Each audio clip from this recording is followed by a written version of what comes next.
సంక్రాంతి పండగ అంటే మనందరికీ తెలుసు, ఇక్కడ ఎంతో మంది రైతన్నలు ఉన్నారు. ఇది రైతన్నల పండగ. కాయ కష్టం చేసి ఆలుగారం కష్టపడి పంట చేతికొచ్చి 4 డబ్బులు చేతికొచ్చి కాస్త రైతన్నలకి విశ్రాంతి సమయం ఈ సంక్రాంతి సమయం. కొత్త ధాన్యం చేతి పట్టుకుని చక్కగా చక్కెర పొంగల్ వండుకుని పరవాన్నం వండుకుని కుటుంబ సభ్యులతో కలిసి జరుపుకునేటువంటి ఈ పండగ సంక్రాంతి పండగ. అయితే ఈ రోజు ఇక్కడ ఉన్న రైతన్నలందరూ కూడా గుండెల మీద చేసుకుని ఒక విషయం చెప్పాలి. నిజంగా ఈ సంక్రాంతికి మీరు సంతోషంగా ఉన్నారా అన్న? నిజంగా సంతోషంగా ఉన్నారా మీరు?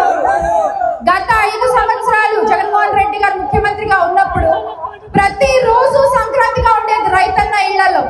మీరు విత్తు నాటే దగ్గర నుంచి ఏ మట్టిలో ఏ విత్తు నాటాలో దగ్గర నుంచి చెప్పి ఆ పంటకి ఏమన్నా ఆపదొస్తే విపత్తు వస్తే దానికి నేను అండగా ఉంటాను అంటే నష్టపరిహారం కూడా ఏర్పాటు చేసి ఆర్బీకే సెంటర్లు పెట్టి పంట కొనుగోలు దగ్గర నుంచి కూడా డబ్బులు మీ చేతికి వచ్చే వరకు జగన్మోహన్ రెడ్డి గారు ప్రతి రైతుకి అండగా నిలబడ్డారు.